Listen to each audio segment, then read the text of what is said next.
Let me ask you something uncomfortable. What's more dangerous? Having $0 in your bank account or finally seeing a number that makes you feel successful? Because the truth is, the moment you hit your first serious savings milestone, $10,000, $20,000, maybe even $50,000, that's when most people quietly sabotage themselves. Not because they're stupid, not because they're reckless, but because their brain starts negotiating against their future. You hear it, don't you? You worked hard. You sacrificed. You deserve an upgrade. And just like that, years of discipline are one emotional decision away from disappearing. Today, we're going deeper than basic money advice. We're breaking down the psychology, the math, and the strategy that determines whether your savings become freedom or just a temporary high. Why saving the first $20,000 is not the hard part. Here's the paradox. Saving your first $20,000 isn't the hardest step. It takes time. It takes saying no. It takes budgeting. But it's mechanical. It's predictable. The real challenge begins after the goal is reached. Because now the question changes from, can I save, to, what kind of person am I going to be with money? This is where people split into two paths. Path 1, they convert that money into long-term assets. Path 2, they convert it into lifestyle. And lifestyle always wins in the short term because it feels good immediately. Investments feel boring. A new car feels powerful. Step 1, eliminate high-interest debt like it's an emergency. Before we even talk about investing, we need to address something uncomfortable. If you're carrying credit card debt at 18%, 20%, 22%, you are not investing. You are losing every single day. People love to say, but the stock market averages around 10%. Great! So you're paying 22% guaranteed to maybe earn 10%. That's not strategy. That's financial self-sabotage dressed up as optimism. Paying off high-interest debt is a guaranteed return. No volatility, no stress, no guessing. It's the only investment where you know exactly what you'll earn. And the peace of mind that comes with being debt-free, that's leverage you can't measure on a spreadsheet. Step 2, build an emergency fund that protects your future self now. Let's talk about something people underestimate: stability. An emergency fund isn't exciting. It doesn't grow aggressively. It doesn't make headlines, but it prevents disaster.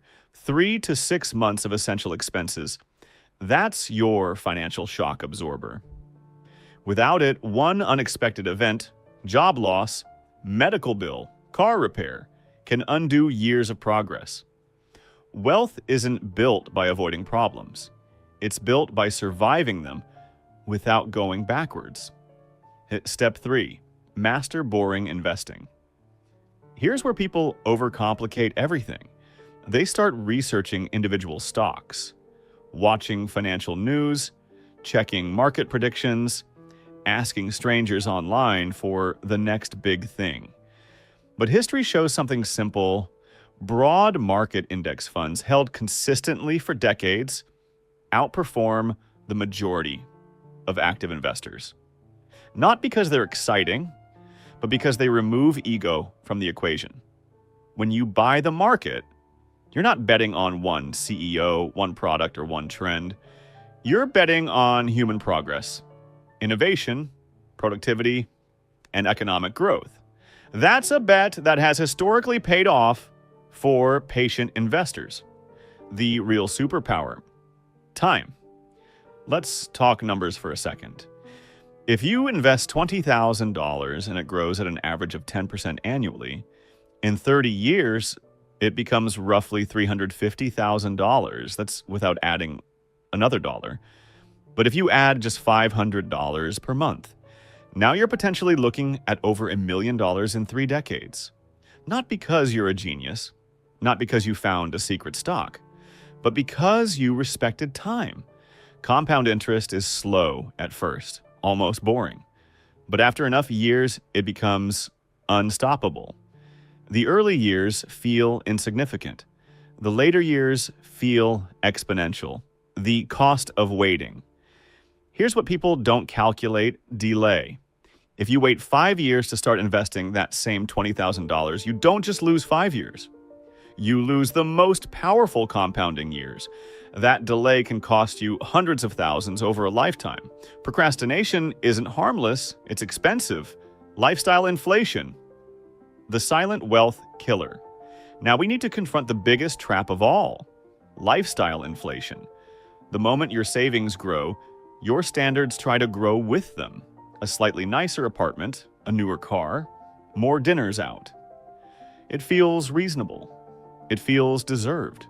But those small monthly increases compound negatively, just like investments compound positively. An extra $400 per month spent instead of invested over 30 years can mean the difference between financial independence and financial dependence, as that's the invisible cost of, I deserve this. Invest in skills. The multiplier effect. Sometimes the highest return investment isn't in the market, it's in yourself. A certification, a new skill, a strategic career move can increase your income far beyond what any stock could deliver in the short term. But here's the key: invest in skills with real demand. Not trendy hype, not vague promises, real, monetizable capability. The mindset shift. Building wealth is less about math and more about identity. Are you someone who chases excitement or someone who commits to systems? Wealthy people aren't necessarily smarter, they're just more consistent. They repeat simple actions for decades, while others constantly switch strategies. Final thought: the test of patience. Your first $20,000 is not a reward, it's a test. A test of patience, a test of discipline, a test of whether you can choose long-term freedom over short-term validation. So ask yourself, will you trade your future for temporary applause? Or will you quietly build something that changes your life forever?